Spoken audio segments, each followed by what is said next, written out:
അസ്സലാമു അലൈക്കും വറഹ്മത്തുള്ളാഹി.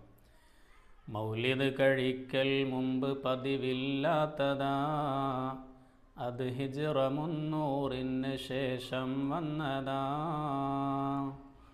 മലിക്കുൽ മുളഫർ ധീരനായൊരു രാജനാ, ഇർബൽ ഭരിച്ചവരാണ് വൻ ധർമ്മിഷ്ഠനാ.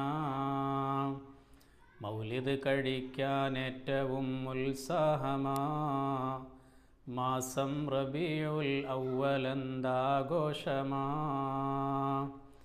ശൈഖ് ഇബ്നു ദഹിയത്ത് മൗലിദൊന്ന് രചിക്കലായി, രാജാവിനത് കണ്ടേറ്റവും സന്തോഷമായി. സമ്മാനമായി പൊന്നായിരം നൽകുന്നതായി എന്നുള്ളത് ഇബ്നു കസീറു താൻ പറയുന്നതായി. മൗലിദ് കഴിക്കുന്നന്ന് ആടയ്യായിരം, പൊരിക്കുന്നതാണ് കോഴിയും 10,000. കൂടാതെ 1,30,000 പാത്രങ്ങളിൽ അലുവായുമുണ്ടോരോ തരം. ഉലമാക്കൾ അനവധി ഹാജറുണ്ടതിലന്ന്, അതുപോലെ സൂഫികൾ കൂടുമേ അതിൽ വന്ന്. പ്രത്യേകമായി ഇവർക്കൊക്കെയും ബഹുമാനവും നൽകുന്നതാ രാജാവ് പല സമ്മാനവും. മൗലിദ് ഷരീഫ് ഓതുന്ന സമയം വന്ന്, ഇരിക്കുന്നതാ സദസ്സിൽ മുളഫറുമന്ന്. ചുരുക്കിപ്പറഞ്ഞാൽ 3 ലക്ഷം പൊന്നാ, പ്രതിവർഷവും മൗലിദ് കഴിക്കാനെന്നാ. പരിശുദ്ധമായ റബീഉൽ അവ്വൽ മാസത്തിലാണ് നമ്മൾ ഒരുമിച്ച് കൂടിയിട്ടുള്ളത്. ഈ മാസം സുന്നികളൊക്കെ വളരെ സന്തോഷത്തോടുകൂടെ ഈ മാസത്തെ വരവേൽക്കുകയും മൗലിദ് പാരായണവും നബിദിനാഘോഷവും ഒക്കെ നടത്തുന്നു. വഹാബികൾക്ക് വളരെയധികം വിഷമമുള്ള ഒരു മാസവും കൂടിയാണ്. അപ്പോൾ ഇവർ ഏറ്റവും കൂടുതൽ ദുർവ്യാഖ്യാനം ചെയ്യുന്ന ഒരു ബൈത്താണ് ബഹുമാനപ്പെട്ട തഴവ ഉസ്താദിൻ്റെ മൗലിദ് കഴിക്കൽ മുമ്പ് പതിവില്ലാത്തതാ, അത് ഹിജ്റ 300 ശേഷം വന്നതാ. ഈ 2 വരി മാത്രമാണ് അവർ പാടുന്നത്.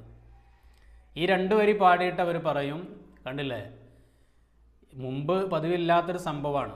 മൗലിദ് കഴിക്കൽ മുമ്പ് പതിവില്ലാത്തതാണ്. മൗലിദ് മുമ്പേ ഉണ്ട്.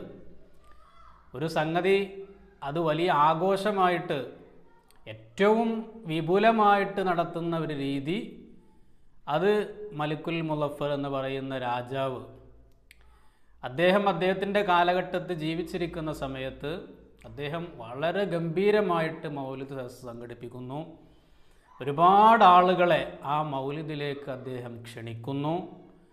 എന്നിട്ട് മാത്രവുമല്ല, ഈ വന്ന എല്ലാവർക്കും അവർ കൊടുക്കുന്നത് എന്താണ്?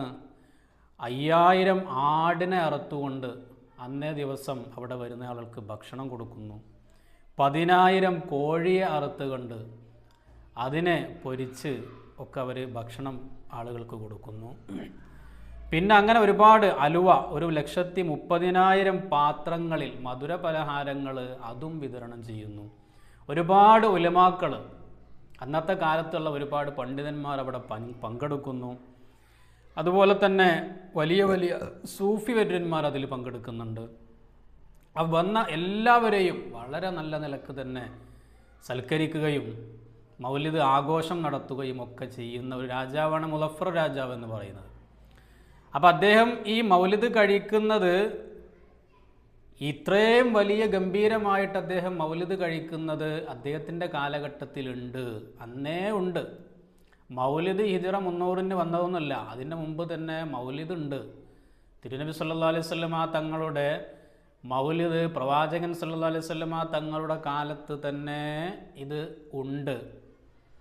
പിന്നെ ഈ പറഞ്ഞതെന്താണ്? ഹിജ്റ 300 ശേഷം അതിഗംഭീരമായിട്ട് മലിക്കുൽ മുളഫർ രാജാവ് നടത്തിയിരുന്നു എന്ന് പറയുമ്പോൾ അതിൽ നിന്ന് നമ്മൾ മനസ്സിലാക്കേണ്ടത്, അന്ന് ഇത്രയും ഗംഭീരമായിട്ട് മൗലിദ് സദസ്സുകൾ സംഘടിപ്പിച്ചിട്ടുണ്ടെങ്കിൽ ഈ കാലഘട്ടത്ത് അതിനേക്കാളും ഗംഭീരമായിട്ട് എത്ര പണം ചെലവാക്കിയാലും അതൊരു രൂപ പോലും നമുക്ക് നഷ്ടമാകുന്നില്ല. പ്രവാചകൻ്റെ മൗലിദ് കഴിക്കുന്നതിന് വേണ്ടി ഒരു രൂപ ഒരാൾ നൽകിയാലും ഒരു പക്ഷേ അത് കാരണമായിട്ട് അയാൾക്ക് സ്വർഗം ലഭിക്കാനും രക്ഷപ്പെടാനും സാധ്യതയുണ്ട് എന്നാണ് ഇതിൽ നിന്ന് നമ്മൾ മനസ്സിലാക്കേണ്ടത്. ഹിജ്റ 300 വരെ മൗലിദ് ഉണ്ടായിട്ടില്ല, അത് ഹിജ്റ ശേഷം വന്നത്, ഈ 300-ന് ശേഷം വന്നതാണ് എന്നല്ല മനസ്സിലാക്കേണ്ടത്. അത് വഹാബികൾ മനസ്സിലാക്കിയടുത്ത് വന്ന പിഴവാണ്. ഹിജ്റ 300-ന് മുമ്പ് തന്നെ മൗലിദുണ്ട്, ഗംഭീരമായിട്ട് ഈ രാജാവിന് ശേഷം അത് നടത്തി.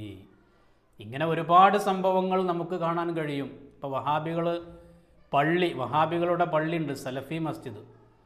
ഇങ്ങനെ ഒരു സലഫി മസ്ജിദ് പ്രവാചകൻ്റെ കാലത്തുണ്ടായിരുന്നു, അല്ലെങ്കിൽ ഹിജ്റ 300-ന് മുമ്പുണ്ടായിരുന്നു. വഹാബികൾ മദ്രസ നടത്തുന്നുണ്ട്. ഇങ്ങനെ ഒരു മദ്രസ, 1-ാം ക്ലാസ് 2-ാം ക്ലാസ്, പ്രത്യേക സിലബസ്, അങ്ങനെ ഒരു പഠിപ്പിക്കാൻ ഒരു ഉസ്താദ്, ഒരു പ്രത്യേക ബിൽഡിങ്, ബെഞ്ചും ഡെസ്കും, ഇങ്ങനെയൊക്കെ ഹിജ്റ 300-ന് മുമ്പുണ്ടായിരുന്നു, അല്ലെങ്കിൽ പ്രവാചകൻ്റെ കാലത്തുണ്ടായിരുന്നു? ഇല്ല. എന്തിനധികം പറയുന്നു, ഇപ്പോൾ ഖുർആൻ, നമ്മൾ ഓതുന്ന ഈ ഖുർആൻ 2 ചട്ടക്കുള്ളിലായിട്ട് ഖുർആനുണ്ട്. ഈ ഖുർആൻ പ്രവാചകൻ്റെ കാലത്തുണ്ടായിരുന്നു. അപ്പോൾ അന്നില്ലാത്തതൊന്നും ഇപ്പോൾ പാടില്ല എന്ന് പറയുമ്പോൾ ഈ പറയപ്പെട്ടതൊന്നും ചെയ്യാൻ പാടില്ല മുജാഹിദുകൾ. പക്ഷെ അവരതൊക്കെ ചെയ്യുന്നുണ്ട്. പക്ഷെ മൗലിദിൻ്റെ വിഷയം വരുന്ന സമയത്ത് മാത്രം, അല്ലെങ്കിൽ നബിദിനാഘോഷം വരുന്ന സമയത്ത് മാത്രം ഇവർ പറയുന്നു അത് ഹിജ്റ 300-ന് ശേഷം വന്നതാണ് എന്നുള്ളത്. മൗലിദല്ല, അത് പ്രത്യേകം ഇതിൽ പറയുന്നുണ്ട്. മൗലിദ് കഴിക്കൽ മുമ്പ് പതിവില്ലാത്തതാണ്. ഇതുപോലെ വലിയ രൂപത്തിൽ കഴിക്കുന്നത് ഹിജ്റ 300-ന് ശേഷം. അപ്പോൾ നമ്മൾ ഇപ്പോൾ എന്താ അതിന് മനസ്സിലാക്കേണ്ടത്?